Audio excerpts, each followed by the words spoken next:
오늘 말씀 베드로전서 4장 7절입니다. 베드로전서 4장 7절로 11절 말씀 길지 않으니까요. 우리 같이 합독으로 봉독합니다.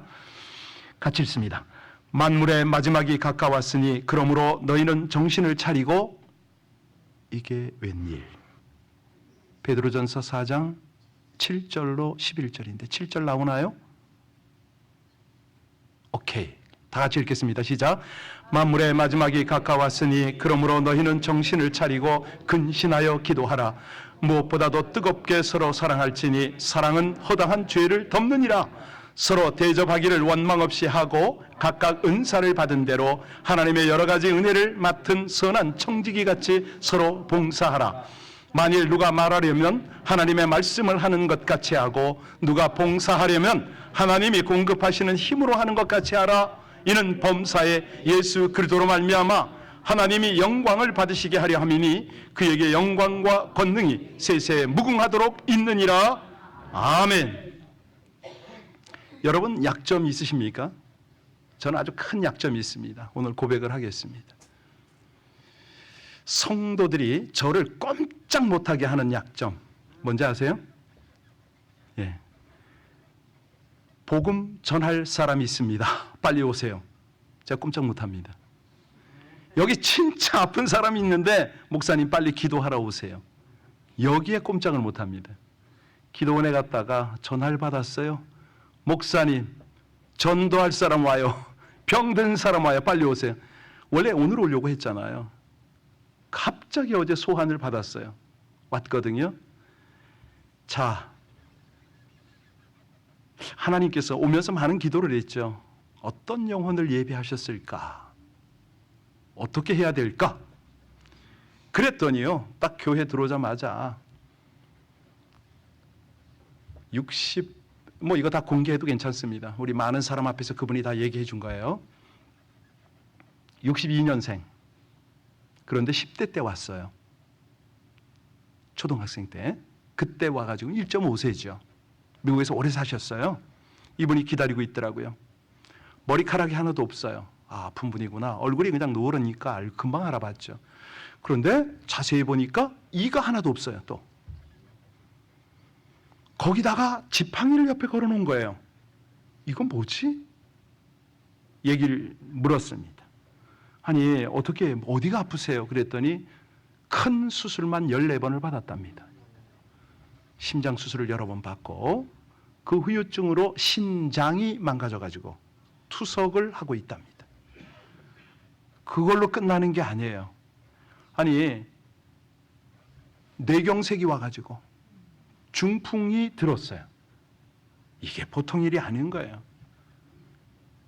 가족은 어떻게 됩니까? 그랬더니 결혼은 했는데 자녀는 없고 이혼을 했습니다. 혼자 사는 거예요. 어떻게 해요? 룸메로 살고 있습니다. 그때 제 마음이 어땠겠어요? 오, 그래서 하나님이 부르셨구나. 이 외롭고 어려운 심령을 위로해야겠다. 하나님의 은혜를 나눠야겠다. 하나님, 지금 성령으로 저를 감동하시고 이끌어 주십시오. 속으로 기도를 했어요. 물었습니다. 예수 믿습니까? 하나님을 만난 적이 있으세요? 혹시라도 오늘 목사가 신통하다고 하니까 기도 한번 받고 병 나으려고 오셨나요? 직접 물었어요, 다. 그랬더니 신앙 점검을 했더니 이분이 말씀하세요. 13살 때 자기가 축농증이 걸린 것도 잘 몰랐는데 그때 기도하다가 이 비염이 낫고 하나님을 경험했습니다. 그 이후 계속 교회를 다니고 있습니다. LA에서 이 주변 교회에 나가고 계세요. 그분을 모시고 온 분은 계속 우리 교회 오라고 하거든요. 저는 그러지 말라고, 그 교회 열심히 다니시라고.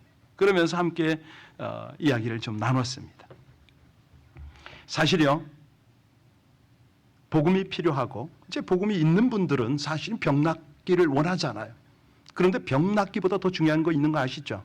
뭘까요? 하나님을 제대로 인격적으로 만나야 되잖아요. 무슨 우리가 주술하고 무당처럼 예수를 그렇게 소개할 일은 없잖아요. 그 자리에서 같이 나눴습니다. 자, 먼저 직분이 어떻게 되냐니까 집사님이라고 그래요. 집사님, 인격적으로 다시 한번 주님 만나기를 원하지 않습니까? 기도보다 더 중요한 건 주님께서 이 모든 것들을 주도하셨으면 좋겠는데, 저도 그렇고 당신도 그렇고 우리 그 주님을 향해서 몇 가지만 좀 나누자고. 그러다가 이제 같이 뭐 이렇게 스파게티 해가지고 같이 점심 먹고, 그런데 밥을 먹는데 거의 식사를 못 해요. 왜 그러냐 그랬더니 신장 투석을 하는데 당뇨까지 있으니까 이거 못 먹는 거예요. 너무 안타까워요. 그래서 이제 다른 사람 먹는 걸 이분이 구경하고 끝나더라고요. 그래서 말씀드렸어요. 지금 배고픔도 문제지만 더 중요한 거는 영적인 사모함이 있어야 되는데, 그 갈급함을 좀 한번 하나님께 고백할 수 있겠냐고. 마음이 가난한 자 주를 만나니까, 하나님 나라가 임하니까 우리 그거부터 하자고. 그리고 이제 밥상이 거의 끝나서 우리 모두가 그 자리에 이렇게 긴 테이블이니까 한 12명 있었나 봐요. 이분을 위해서 같이 기도하자고. 다 들어서 알잖아요. 이제 손을 들고 같이 기도를 했어요. 어떤 일이 일어났을까요? 성령께서 강하게 임하시죠. 우리 하나님을 인격적으로 만나기를 먼저 원했잖아요. 그 마음이 가난해서 하나님, 병 낫기보다는 우리 하나님의 살아계심과 하나님의 그 터치를 먼저 느끼게 해달라고. 그렇게 했을 때 하나님이 기쁘셔서 이 영혼을 만지신 거죠. 눈물을 펑펑 쏟는 거예요. 아니, 안수를 좀 하고 있었는데 막 진동이 느껴지더라고요. 그러고 나서 기도를 하고 났더니 이 형제님 고백해요. 자기 눈에 눈물 마른 지가 몇십 년인데 이렇게 제가 울게 됐다고. 그러면서 시키지도 않았는데 고백을 해요. 갑자기 뜨거움이 밀려오는데 감당이 안 되더래. 그러면서 막 눈물을 흘리면서 기도를 했거든요. 그러고 나서 자연스럽게 방언이 된 거예요. 그 자리에서 어제 낮에 그런 일이 있었답니다.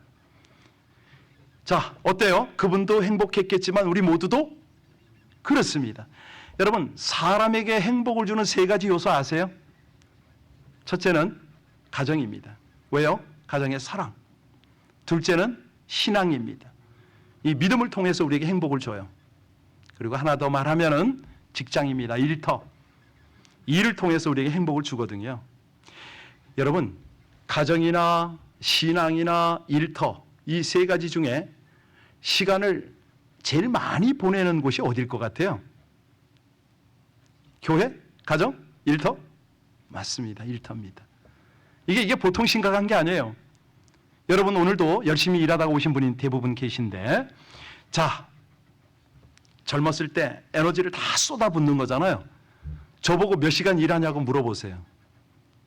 새벽 4시에 일어나요. 교회 오면 4시 반이에요. 집에 들어가면 7시 반, 7시. 그럼 몇 시간 하는 거예요? 이래요, 이래. 그런데 여러분, 일을 하면서도 만족을 좀 느꼈으면 좋겠는데, 우리가 뭐 30년, 40년 계속 은퇴까지 일을 계속 하잖아요. 그런데 이 일하는 자세가 아니면 불행한 거잖아요. 미국 노동 인구의 4분의 1이요. 만족을 얻지 못한다고 그래요. 직장인의 4분의 1이 항상 스트레스를 받는다고 그래요. 근데 더 중요한 거, 10명 중에 7명이 왜 일을 해야 되는지 정체성이 없어요. 몰라요, 그걸. 그러니까 일의 즐거움이 없는 거죠. 그리고 거의 반 정도, 한 43%가요, 이 사장, 오너를 보면 분노가 일어난대. 이게 보통 문제가 아니죠. 여러분, 자살을 많이 하는 시간대가 어느 시간대 같아요? 요즘 자살 많은데 그것도 요일별로 다르답니다. 제일 많이 자살하는 시간이 주일 저녁이라고 그래요. 그리고 심장마비를 제일 많이 일으키는 시간 혹시 아세요? 저기 닥터? 월요일 아침이래. 월요일 아침. 왜 그럴까요? 그렇잖아. 직장에 나가야 되는데 이게 스트레스야. 이 한 주를 내가 어떡하지? 뭐 이러니까. 일에 대한 중압감 때문에 이런 일이 벌어지는 거죠. 아니, 이게 웬일이에요. 제대로 된 일자리가 없어서 고통받는 시절에 일 좀 하게 됐는데도 불구하고 고통하고 힘들어하는 이런 모습, 이게 현실이에요. 그래서 오늘 이 금요밤에 이 주제를 한번 꼭 다루고 싶었어요. 야, 이게 일주일 내내 열심히 일하다가 지금 이 밤에 왔잖아요. 사람들은 지치지요. 그래서 목사들은 어떻게 하면 위로해드리고 힘을 얻게 할까 막 뜨겁게 찬양하고 뭐 이러고 있죠. 여러분, 중요한 책이 있어요. 천국만이 내 집이 아닙니다. 뭐 이런 책이 하나 있는데 거기 보면 우리가 사는 이 세상을 집으로 여기지 않으면 죽어서 천국도 집이 되지 않는다. 뭐 이런 내용의 글을 썼더라고요. 그러니까 이 땅에서 천국을 누리지 못하면 천국 가서도 누리지 못한다. 뭐 이런 원리, 이런 논리를 전개하고 있는데 사실이요. 이거는 성경 인물들이 고민하던 일입니다. 우리에게 이 일은 뭐고 성령님은 어떻게 우리를 돕지? 이게 뭐야? 오늘 설교 제목이기도 한데요. 바울 사도가 이걸 늘 고민했어요. 왜냐하면 바울 사도가 한 일이 어떤 일이죠? 그렇죠. 잘 아시네요. 천막 만드는 일을 했습니다. 사도행전 18장에 보면 어비 같은 사람들끼리 어울려가지고 거기서 함께 장막을 만들다 뭐 이런 얘기가 있어요. 그 당시에 바울 사도의 시절에는 민족 이동이 많았던 때죠. 뭐 몽고의 유목민이 그러하듯이 이동이 많으면 집을 어떻게 짓죠? 천막으로, 텐트로. 아주 설치와 철거가 용이하니까. 그래서 가장 빨리 가장 편리하게 지을 수 있는 천막, 이거를요 고린도 교회에서 빌립보 교회에서 계속 천막을 만들며 사도 바울은 자비로 복음을 전했습니다. 자, 그때마다 사도 바울이 고민한 게 있다면 뭐죠? 어떻게 하면 신앙과 일을 조화롭게 할 것인가? 영적인 면에서 어떻게 기도와 노동이 하나가 될 수 있을까? 이 고민을 많이 한 거 아니에요. 그러다가 데살로니가 후서 3장 10절에 보면 누구든지 일하기 싫어하거든 뭐도 하지 말아라? 먹지도 말아라. 그 말을 딱 하는 거예요. 일과 신앙은 함께 간다 이거죠. 사도 바울은 자기가 직접 일했기 때문에 신자들이 직접 일하기를 그렇게 권면해요. 그런데 일을 할 때요 두 가지 일을 함께 하는 거 아세요? 자, 일은 뭘로 하죠? 손으로. 그런데 사도 바울이 가르치는 것은 마음까지 같이 일을 하라, 이걸 가르쳐요. 그게 골로새서 4장이죠. 23절에 보면 무슨 일을 하든지 마음을 다하며 주께 하듯 하고 사람에게 하듯 하지 말라, 이 말씀 아시죠? 이번에 기도원 아닌 기도원에 가서 뭐 이런저런 생각을 하다가 기도를 이번에 좀 특별하게 했어요. 거기 이제 계곡에 물이 좀 흐르거든요. 계곡 곁에 섰어요. 그러면서 하나님을 찬양하고 끊임없이 기도를 하는데, 찬양하고 기도하고 찬양하고 기도하는데 이번에는 서너 시간을 딱 서서 했어. 딱 서서 마음과 함께 기도가 일치가 되도록 한번 해본 거예요. 사도 바울이 우리에게 그런 것들을 강조해요. 세상 일과 그리스도를 섬기는 일, 이거는 함께 가야 된다. 그러니까 정성을 다해서 주님을 섬기듯 세상에서 일하고 세상에서 열심히 일하듯 주님을 섬기는 게 신앙생활이다, 이걸 강조하거든요. 청년들한테 저 이런 얘기 참 많이 합니다. 내 것처럼 오너처럼 그렇게 해봐라. 아니 그 주인이 가만히 있겠냐? 하나님이 가만히 계시겠냐? 자, 그러면 이거를 어떻게 둘을, 기도와 일을 하나로 묶고 또 예배와 노동이 하나가 되게 할 수 있는가? 이거 이제 관건이잖아요. 이거를 제대로 해낸 사람이 있습니다. 베드로. 여러분, 베드로 뭐 했죠? 과거 직업이 어부. 그러니까 예수님이 그를 불러서 이번에는 어떤 어부가 되라고 그랬죠? 사람 낚는 어부. 그러니까 베드로는 물고기 잡는 일, 사람 낚는 일, 평생에 그 일을 했어요. 여러분, 재밌는 거 하나 알려드릴게요. 우리 예수님이 베드로를 부를 때 마태복음에서는 어디서 불렀는지 아세요? 해변가에서. 누가복음에서는요, 깊은 물에서 고기 잡도록. 그리고 요한복음에 가면요, 예수님 붙잡히니까 배신하고 그냥 고향 갔잖아요. 그 갈릴리 바다에서 또 물고기 잡고 있는데 또 부르잖아요. 기가 막혀요.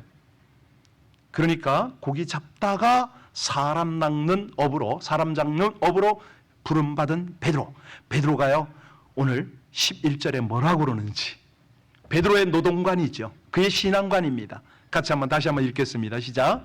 만일 누가 말하려면 하나님의 말씀을 하는 것 같이 하고, 누가 봉사하려면 하나님이 공급하시는 힘으로 하는 것 같이 하라. 이는 범사에 예수 그리스도로 말미암아 하나님이 영광을 받으시게 하려 함이니 그에게 영광과 권능이 세세에 무궁하도록 있느니라. 아멘. 이제 오늘의 요게 키입니다. 키. 자, 하나님이 공급하시는 힘으로 하라. 이게 무슨 말이죠? 그렇죠. 성령의 힘입니다. 성령의 힘. 성령은 하늘의 힘이죠. 우리 하나님이 성령으로 임재하시면은 하늘로부터 능력이 부어지거든요. 그때 무슨 일이 벌어지냐면 영이 변하고 혼이 변합니다. 무슨 소리냐? 이 영이라는 것은 하나님의 말씀으로 판단하는 능력을 가져요. 이거를 양심이라고 합니다. 그러니까 영이 매개를 통하지 않고 하나님을 직접 아는 지식이거든요. 이런 걸 우린 직관, 통찰력 이렇게 얘기합니다. 그러니까 영이 하나님과 교통을 시작을 해요. 이걸 이제 줄이면 영적 교통이라고 그러는데, 한마디로 하나님을 향한 신령한 눈이 열려요. 여러분, 일은 그렇게 하는 겁니다. 세상에 관계나 일을 처리할 때요, 왜 목사를 찾죠? 목사는 기도하니까. 그러면 목사가 기도해서 그 다음에는요, 하나님의 관점, 하나님의 눈을 가져야죠. 여러분이 그렇게 되셔야 돼요. 가정의 가장이, 여러분의 영적 리더십이 바로 이런 신령한 눈이 열려야 되는 거죠. 한마디로 하나님을 향한 눈이 열리는 거예요. 자, 육에 속한 사람과 영에 속한 사람의 특징이 뭐죠? 딱 하나죠. 신령한 눈이 열려 있느냐 없느냐, 이거거든요. 상황과 관계와 모든 것들을 볼 때에 과연 하나님의 관점이 보이느냐, 이겁니다. 이거를 고린도전서 2장 14절에 뭐라고 설명하냐면, 육에 속한 사람은 하나님의 성령의 일을 받지 아니하나니 저희에게는 미련하게 보임이요, 미련하다, 어리석다. 이게 모리아 모로니시라고 그러는데요, 덮개가 눈을 가리고 있다, 이런 뜻입니다. 여러분, 영어 단어에서 베일이란 말 나오잖아요. 베일, 덮개. 거기서 온 거예요. 육의 사람의 특징이 뭐냐면 영의 눈이 가리워졌다, 이 말입니다. 몰라요. 못 봐요. 그래서 오늘 이 밤에 성령의 임재를 구해야 되는 게 첫 번째예요. 그러면 어떤 일이 벌어지느냐? 먼저 눈이 열려요. 눈이 열려야 그 다음에 하나님의 능력이 따라오잖아요. 바로 그거예요. 여러분, 계시의 정신이라고 들어보셨죠? 저는 우리 자녀들이나 청년들을 위해서 기도할 때 이 구절을 많이 인용하거든요. 청년들한테 이거 무조건 외우게 해요. 여러분 잘 아는 에베소서 1장 17절에 보면 우리 주 예수 그리스도의 하나님 영광의 아버지께서 무엇을 너에게 주사? 지혜와 계시의 정신을 너에게 주사. 그 다음에는요, 하나님을 알게 하시고. 이게 뭐냐면 베일이나 덮개를 벗겨준다, 이 말이거든요. 그러니까 눈을 가리고 있던 것을 제대로 열어서 보도록 해준다. 여러분, 그리고 이 정신은 영이잖아요. 그러니까 계시의 정신이란 뭐냐면 하나님을 바로 보게 하는 성령의 역사인 거죠. 여러분, 이 밤에 그 은혜를 구하시길 주의 이름으로 축복합니다. 사건, 사고, 역사, 모든 관계를 보면서 하나님의 눈으로 보기 시작하는 거죠. 기가 막힌 거예요. 내 자리, 내 인생을 돌아보면서 하나님의 눈으로 보기 시작하는 거예요. 우리가 성령이 임하기까지는요, 그 임하기 전에는 하나님을 제대로 볼 수가 없어요. 하나님을 아는 것이 먼저가 아니라 하나님이 우리 눈을 열어주시는 것이 가장 먼저라는 거예요. 지식이 먼저가 아니고 계시가 먼저입니다. 그러니까 하나님이 열어주셔야 하나님을 볼 수가 있는 거예요. 여기 중요한 건 뭐냐면 계시의 정신을요, 계시의 정신은 두 가지를 동시에 열어줘요. 그러니까 위로는 하나님을 열어주고 아래로는 세상을 열어줘요. 우리가 영이 열리면 하나님을 보잖아요. 그를 사모하게 되고 예배를 바르게 드려요. 음성을 듣고 그분이 운행하시는 것이 느껴지고 이렇게 되는 거예요. 그리고 우리 혼이 열리면요, 세상을 보거든요. 세상을 본다, 이 말은 무슨 말이냐? 아까 제가 읽어드렸던 에베소서 1장 17절을 보면, 제가 18절까지 읽을게요. 잘 들어보세요. 우리 주 예수 그리스도의 하나님 영광의 아버지께서 지혜와 계시의 정신을 너희에게 주사 하나님을 알게 하시고 너희 마음 눈을 밝히사 그의 부르심의 소망이 무엇이며 성도 안에서 그 기업의 영광의 풍성이 무엇이며. 이게 무슨 소리냐면, 세상에서 내가 받은 소명을 아는 거예요. 이제 소명, 사명, 이걸 나중에 한번 좀 자세히 설명해 드리겠는데, 자, 소명이란 뭐냐면 하나님의 부르심이 소명이잖아요. 하나님의 부르심. 이거를 우리는 반드시 알아야 돼요. 어제 그분에게 제가 부탁을 했어요. 우리 집사님이 지금 몸은 이렇지만 완전하게 낫는 방법이 뭔지 아십니까? 먼저는 하나님께서 왜 이 과정을 허락하셨는지를 분명히 깨닫는 게 필요해요. 이 과정을 통해서 나에게 주시는 깨달음, 하나님의 은혜, 그게 먼저 알아져야 된다고. 그리고 나서 두 번째가 뭐냐면 소명이라고. 내가 지금 이 상태에서 어떻게 하나님의 일을 무엇을 할지. 그랬더니 이분이 그래요. 예, 목사님, 저는요 10대 때 왔으니까 영어가 잘 돼요. 제가 몸은 이렇지만 우리 연로하신 분들을 통역해주는, 제가 최근에 동시 통역사 시험을 지금 보려고 합니다. 그거거든요. 그렇게 가는 거예요. 그거예요. 내가 왜 이 세상에 있는지, 세상에서 내가 무엇을 하는지를 알게 되는 거. 이게 이제 땅을 향하여 눈이 열리는 거거든요. 그게 열려야죠. 여러분, 이걸 뭐라는지 아세요? 하늘을 향해서, 땅을 향해서 눈이 열리는 걸 뭐라고 그러냐면, 이거를 속으로 따라하세요. 기업입니다. 예, 기업. 그러니까 우리 목사님 이름 참 너무 좋아하네요. 기업이란 세상에서요, 하나님의 백성이 받은 은혜의 총체를 말하는 거거든요. 여러분, 몸이 기업입니다.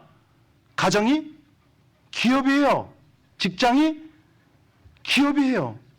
물질이 기업이고 지식이 기업이에요. 그러니까 세상에서 우리가 모두 받은 것이 뭐라고요? 예, 이게 얼마나 소중한가, 아름다운가를 알아보는 것. 아까 읽어드렸잖아요. 그리스도 안에서, 성도 안에서 그 기업의 영광의 풍성이 무엇이며. 그러니까 내가 받은 것이, 하나님께로부터 받은 것이 얼마나 크고 아름답고 놀라운가, 이걸 알아보는 거예요. 그 전에는요, 내가 어떤 존재인지 몰라요. 하나님께서 나에게 뭘 맡겼는지도 몰라요. 성령이 임재하시고 영광의 임재가 내 가운데 함께하고, 그러면 비로소 그때 기업이 보이기 시작해요. 이 기업이란 건 다시 요약해서 말씀드리면 하나님 은혜의 선물이다, 이렇게 보면 됩니다. 그래서 이 기업을 아는 사람이 누릴 줄 알고, 누리는 사람이 거기에서부터 능력을 나타내는 거죠. 에베소서 1장 19절은 읽어드릴게요. 그의 힘의 강력으로 역사하심을 따라 믿는 우리에게 베푸신 능력의 지극히 크심이 어떤 것을 너희에게 알게 하시기를 구하노라. 또 여담할까요? 제가 좀 엉뚱한 데가 있어요. 어제 그냥 거기서 서서 기도했다고 그랬잖아요. 몇 시간을. 기도하다가 보니까 새들이 날아와서 짹짹거리더라고. 노래를 하더라고. 그래서 제가 이 새소리는 낼 수가 없고 박수로 한번 반응을 해봤어요. 짹짹 그러면 몇 번을 그랬어요. 한 10번을 그래서 둘이서 소통이 되는 거예요. 이게 제 박수하고 딱 맞아. 하나님의 그 어떤 창조물을 한번 누려봤어요. 제가. 예, 하나님 감사합니다. 제하고 한번 놀아볼게요. 뭐 누리는 거죠.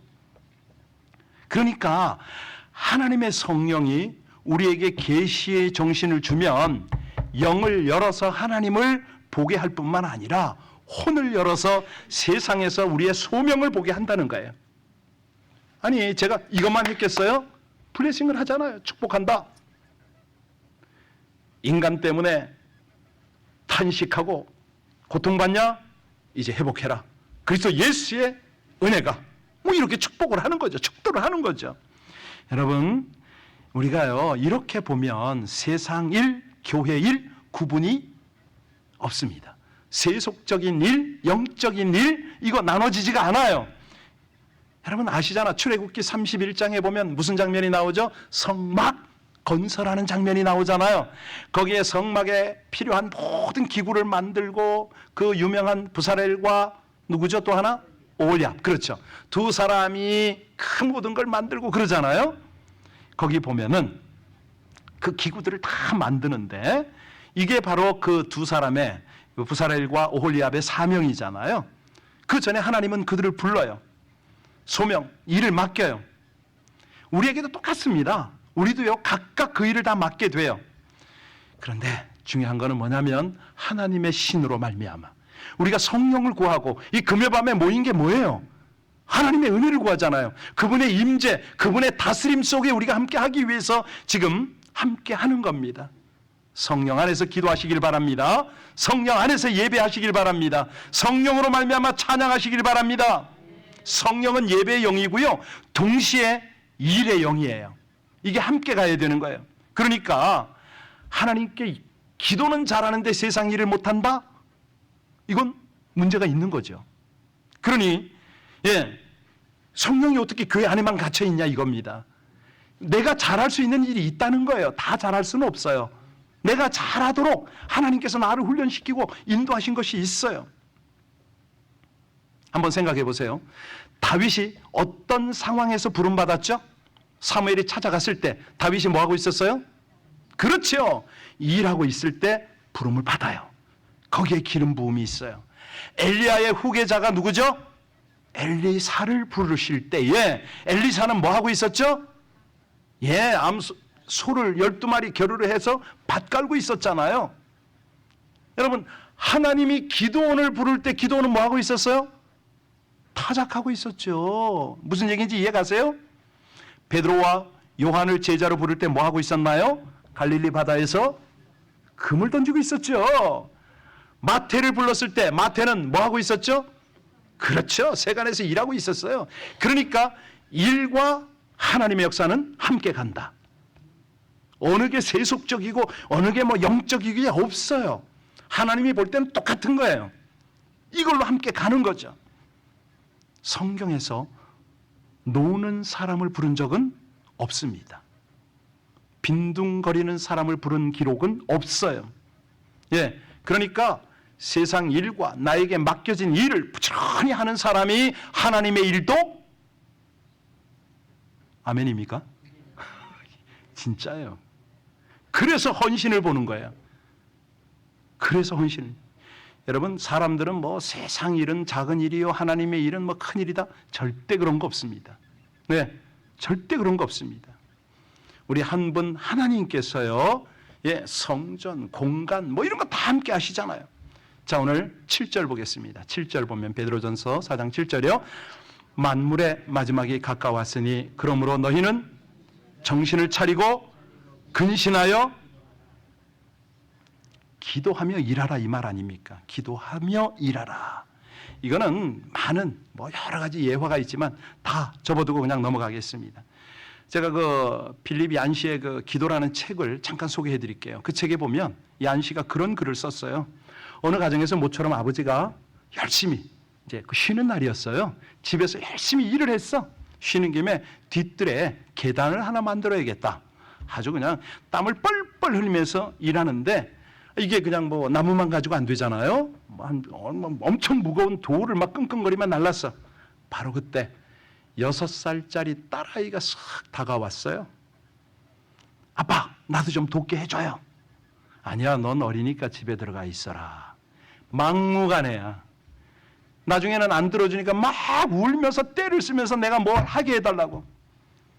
그러면 아빠가 하는 말이, 내가 돌을 옮길 때 너는 이 돌 위에다 손만 갖다 얹어. 그랬더니 얘가 그냥 이게 드는 게 아니라 눌러버리는 거잖아요. 아빠는 더 힘들어.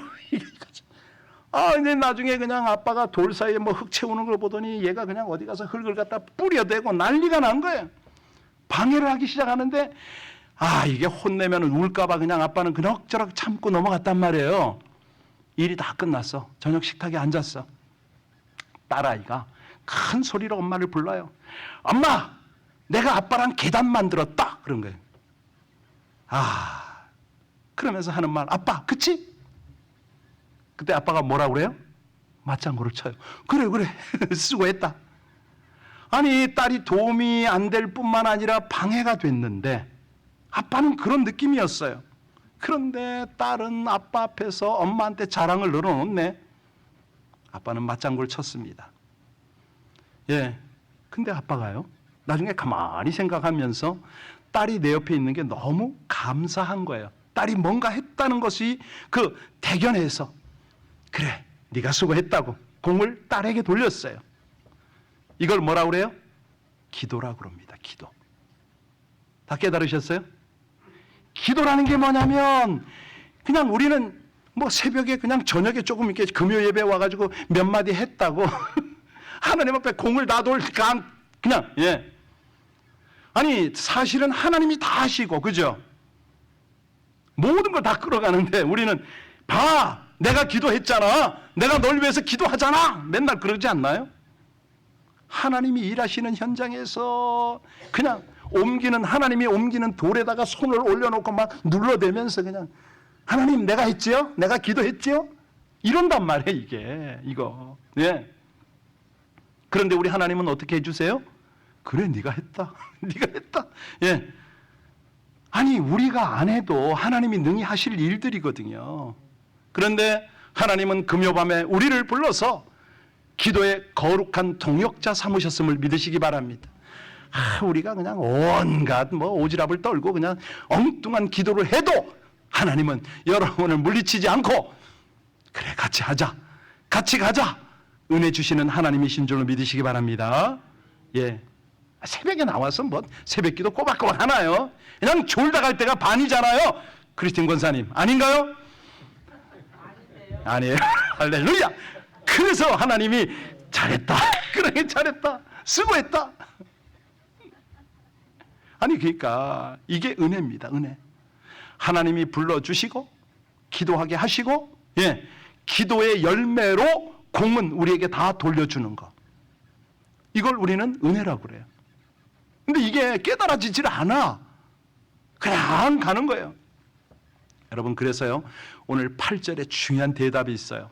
성령이 임재하시면 영광이 임재하시면 기도하게 할 뿐만 아니라 선한 사랑을 하게 돼요. 같이 읽겠습니다. 무엇보다도 뜨겁게 서로 사랑할지니 사랑은 허다한 죄를 예 그렇습니다. 우리가 하나님의 일에 동참하는 동력이라면 사랑은요 우리 일에 하나님의 생명이 공급이 되어져요. 이게 기가 막힌 거예요. 무엇보다 열심히 서로 사랑할지니. 여러분 이게 무슨 소리인지 이해하시려면 야곱을 보면 금방 이해가 돼요. 야곱이 얼마나 열심히 일을 했나요? 장인이며 외삼촌인 누구 집에서? 라반 집에서 그야말로 목숨 걸고 일했어요. 창세기 31장 40절에 보면 야곱이 말을 합니다. 내가 이와 같이 낮에는 더위를 무릅쓰고 밤에는 추위를 당하며 눈붙일 겨를도 없이 지내었나이다. 왜요? 왜 이렇게 열심히 했어요? 예, 그 경쟁의식이 있잖아요.